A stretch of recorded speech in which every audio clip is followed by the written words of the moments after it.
Espace TV. Espace TV, le 10 minutes.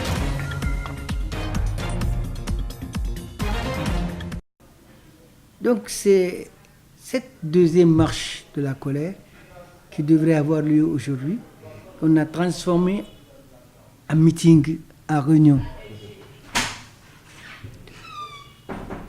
Parce que tout simplement, vous savez, nous sommes des religieux. Et dans la religion, on a dit après la fête, il y a 2 jours qui s'ajoutent, ça fait 3, que la fête doit continuer. Les femmes nous ont demandé de respecter cela, aussi afin de leur permettre aussi de faire attache avec les autres couches féminines qui travaillent au port, à savoir les marieuses, les autres femmes revendeuses de poissons, et rentrer dans les marchés, et aussi les différentes femmes des quartiers, pour lui dire que si tu es en Tankaloum, c'est le port. C'est là-bas où tout le monde fait du gabé-gabé.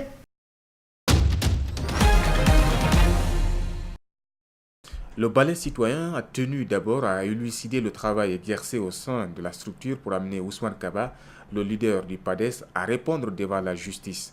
Des supports contenant des éléments sonores exhibés devant la presse comme preuve pour Koundouno, mais il faudra attendre la levée de l'immunité parlementaire de l'accusé et la fin de la vacance judiciaire. Il a aussitôt pris le soin d'adresser à l'institution de droit pour lever ce menton qui, dans la définition de la charte des droits humains, met au même niveau ce monsieur, moi et les autres.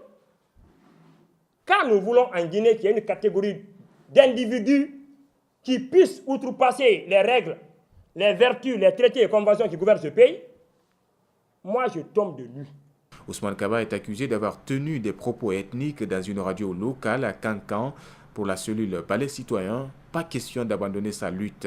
Le conférencier tient à aller jusqu'au bout.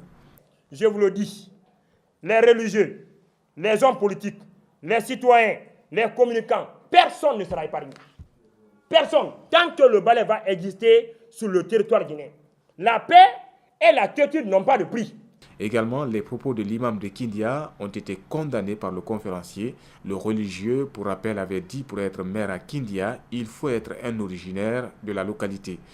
Quand quelqu'un dit que d'autres sont plus dignes, plus que d'autres, dans une région, dans une préfecture, même s'il est le grand imam de la mosquée de Djeddah, il doit payer les frais.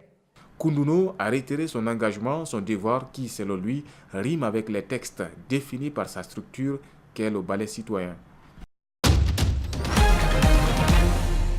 Les fenêtres fissurées, le mur couvert de moisissures, les portes quasiment enlevées, c'est l'état dans lequel se trouve le lycée Léopold Sédar Senghor.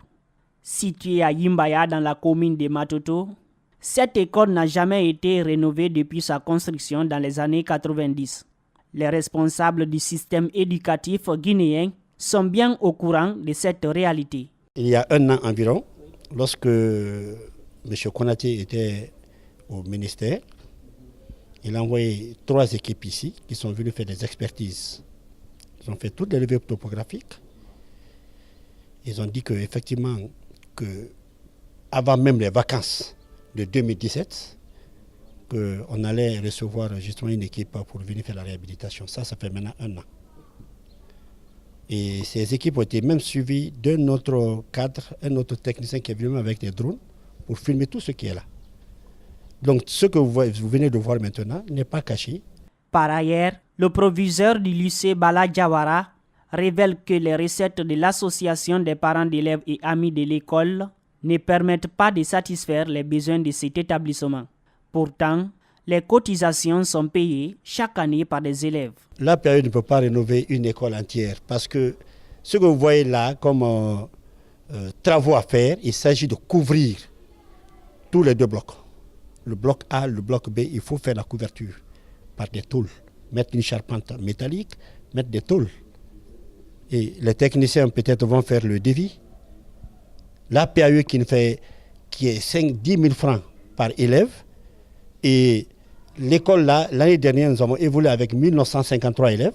Pour l'instant, aucune mesure n'est envisagée par les responsables pour changer l'état de cette école à quelques semaines de l'ouverture des classes. L'équipe nationale cadette de handball série filles se rend à Yamoussoukro, capitale politique de la Côte d'Ivoire, pour participer au tournoi de la zone 2 et 3 qui se déroulera du 25 au 30 août prochain. Ce tournoi regroupe 6 nations réparties en 2 groupes. La Guinée aura la lourde tâche de jouer le match d'ouverture contre le pays hôte. Ils nous ont choisi comme premier adversaire, c'est parce qu'ils savent à quoi s'attendre avec la Guinée. Donc là, nous ne les connaissons pas comme eux, ils ne nous connaissent pas aussi. Là, c'est la réalité du terrain qui va prédominer. Mais je compte sur mes athlètes pour vouloir reprendre le dessus. Après avoir bénéficié d'une large période de préparation, l'équipe guinéenne est déterminée à faire bonne figure pour honorer son rang. À chaque fois que nous sortons, ça devient maintenant de plus en plus difficile parce qu'à chaque fois que nous partons, nous habituons le public guinéen à venir avec la coupe. Donc à chaque fois que nous sortons, nous avons une pression supplémentaire. Cette participation va rentrer dans le cadre de la préparation de l'équipe pour les compétitions majeures en vue. C'est du moins ce que pense le président de la Fédération guinéenne de handball, qui d'ailleurs est assez confiant. Cette équipe est en place, ça fait 2 ans maintenant. L'année dernière, elle a été championne au niveau du tournoi de Oudza au Maroc. Donc c'est la même équipe, c'est la même formation que nous avons reconduit. Et je me dis bien que l'équipe s'est bien préparée. En tout cas, nous, on les fait confiance. Ce n'est pas la première fois qu'elle participe à une compétition. Au niveau du Maroc, ils ont pris le trophée. Et cette année, c'est au niveau du Yamoussoukro. Moi, je fais entièrement confiance à cette formation.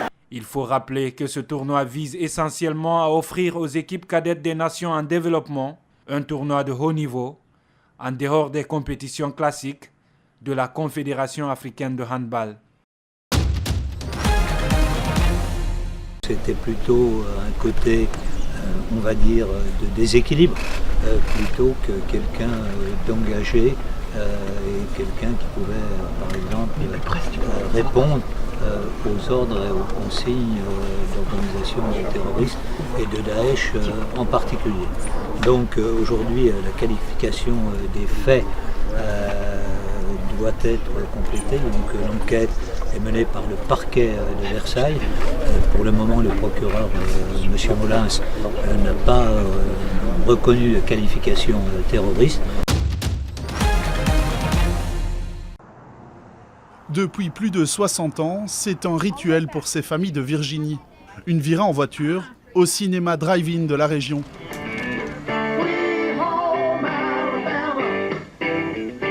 Bien avant la projection, les clients s'installent, le temps de se ravitailler et de se replonger dans leurs souvenirs. Quand j'étais jeune, on allait au drive-in pour les rendez-vous amoureux. C'est différent d'un cinéma normal où on s'assoit et on regarde. Ici, on peut discuter. Né dans les années 30, le drive-in a bâti son succès au fil des années 50 et 60 sur son côté convivial et accessible. Ici, on peut voir 2 films pour $8 et moitié prix pour les enfants. Le tarif n'a pas changé depuis 10 ans. C'est très avantageux financièrement pour nous, en tant que famille. Et en plus, c'est différent, c'est l'extérieur, c'est l'air frais, on regarde les étoiles, on n'est pas dans une salle bondée. Mais le drive-in, symbole de l'American Way of Life dans l'imaginaire du monde entier, vieillit mal. Sur 4000 cinémas plein air au début des années 60, il en reste à peine plus de 300 aujourd'hui. Face au confort des grandes salles de cinéma, les propriétaires sont contraints d'évoluer. On peut se brancher sur la bande FM et on a un son stéréo. Les clients préfèrent écouter les films comme ça maintenant.